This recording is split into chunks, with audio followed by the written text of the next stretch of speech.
परमेश्वर की जो योजना आपके जीवन के लिए है, उसे कोई भी रुकावट, कोई भी बाधा रोक नहीं सकती। वो जो प्लान जो परमेश्वर ने आपके लिए किया है, कोई भी उस प्लान को रोक नहीं सकता।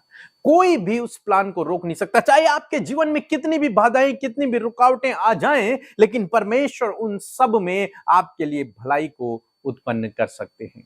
जब प्रभु यीशु मसीह तीसरे दिन मुर्दों में से जी उठे, तो स्वर्ग उठाए जाने से पहले प्रभु यीशु मसीह ने अपने चेलों से कुछ इस प्रकार से कहा। प्रेरितों की किताब उसका 1 अध्याय 8 पद लिखा है, परंतु जब पवित्र आत्मा तुम पर आएगा, तब तुम सामर्थ पाओगे और यरूशलेम और सारे यहूदिया और सामरिया में और पृथ्वी की छोर तक मेरे गवाह ठहरोगे। प्रभु यीशु मसीह ने अपने चेलों से कहा कि जब तुम पर पवित्र आत्मा उतरेगा, तब तुम दुनिया की छोर तक मेरे गवाह ठहरोगे, और जब तक पवित्र आत्मा न उतरे तब तक तुम यहीं ठहरे रहना।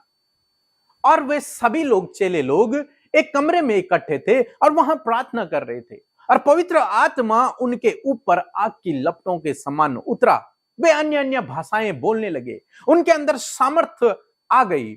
उसके बाद उनके द्वारा अद्भुत अद्भुत आश्चर्य कर्म होने लगे। पतरस ने प्रचार किया और बहुत सारे लोगों ने विश्वास किया। लंगड़ा भिखारी चलने लगा और भी बड़े बड़े काम उनके द्वारा होने लगे। परमेश्वर अपनी योजना को उनके द्वारा पूरा करने लगा। लेकिन उसके बाद अचानक से रुकावटें आ गई, अचानक से बाधाएं आ गई, लोग उनके विरोध में खड़े हो गए। और क्या हुआ? वे सभी चेले जो एक साथ रहते थे, वे सभी चेले जो एक साथ मिलकर प्रार्थना किया करते थे, वे सभी तितर बितर हो गए। और जब वे अलग अलग जगह पर गए, तो मैं सोचता हूं वे लोग सोचने लग गए होंगे कि हम सब लोग तितर बितर हो गए हैं, अब कैसे हम प्रभु का काम करेंगे, कैसे हम फिर मिल पाएंगे, कैसे हम कभी मिलकर प्रार्थना कर पाएंगे। लेकिन मैं आपको आज सुबह में उत्साहित करना चाहूंगा, ये रुकावटें, ये बाधाएं परमेश्वर के प्लान को रोक नहीं पाई।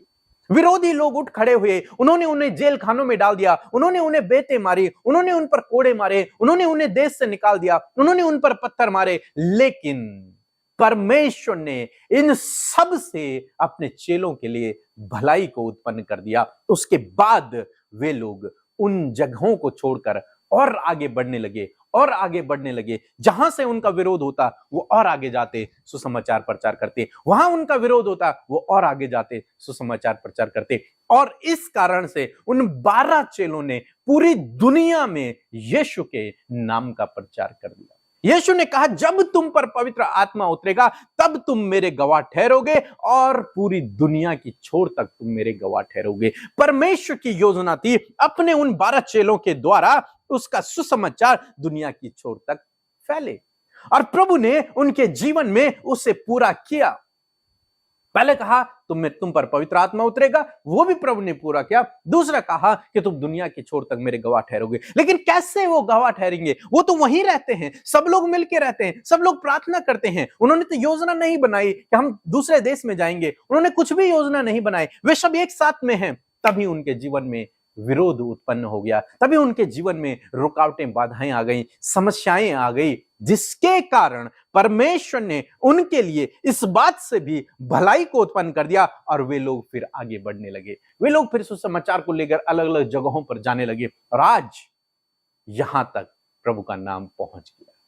आज मैं आपको उत्साहित करूंगा। ये रुकावटें, ये बाधाएं इसलिए नहीं है कि आप यहीं स्टॉप हो जाएं, इसलिए हैं कि आप जीवन में और आगे बढ़ें, इसलिए हैं कि आप और अधिक उन्नति करें, इसलिए हैं कि आप और अधिक आगे बढ़ें। आपको रोकने के लिए नहीं है। परमेश्वर आपके लिए इन सब बातों में भलाई को उत्पन्न करेगा, यदि आपका भरोसा उस पर है, क्योंकि उसने वादा किया है और आपसे भी उसने वादा किया है। जो वादा उसने आपसे किया है, उस वादे को वो हर कंडीशन में पूरा करेगा। उस वादे को पूरा होने से कोई भी रोक नहीं पाएगा, कोई भी रोक नहीं सकता। इनके विरोध में हजारों लोग खड़े हुए, आज तक लोग खड़े होते हैं, लेकिन कोई परमेश्वर की योजना को रोक नहीं पाया। लिखा है कि तुम पृथ्वी की छोर तक मेरे गवाह ठहरोगे, तो ठहरोगे। वो जानता है कि मुझे आपके जीवन से कैसे अपनी योजना को पूरा करना है। वो जानता है कि मुझे आपको किस रास्ते पर लेकर जाना है और किस प्रकार से लेकर के जाना है।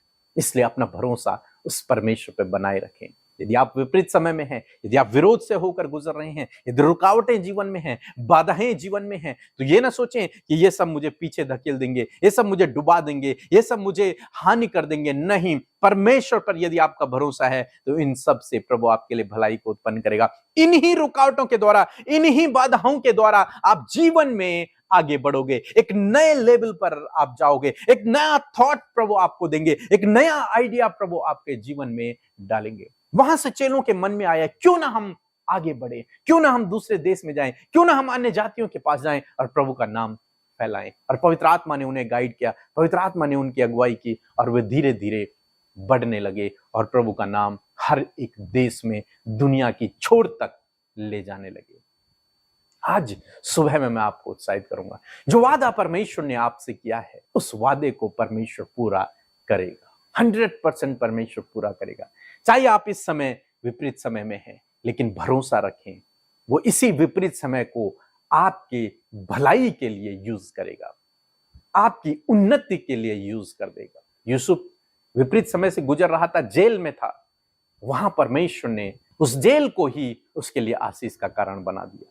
वहां परमेश्वर ने उसे दर्शन का अर्थ बताने का वरदान दिया और वो अपने जीवन में सफल व्यक्ति बन गया। आज मैं आपको उत्साहित करूंगा, ऐसे ही प्रभु आपके जीवन में करेगा यदि आपका भरोसा उस पर रहा। विपरीत समय में यदि आपका भरोसा उस पर रहा, ये विपत्तियां, ये परेशानियां, ये रुकावटें, ये बाधाएं, ये बीमारियां, ये समस्याएं आपको और आगे बढ़ाएंगी यदि आपका भरोसा प्रभु पर है। सो प्रभु आपको इस वचन के द्वारा बहुतायत से आशीष दे। आमीन। लगातार वचनों को सुनने और वचन के भेदों को जानने के लिए चैनल को सब्सक्राइब जरूर करें। धन्यवाद।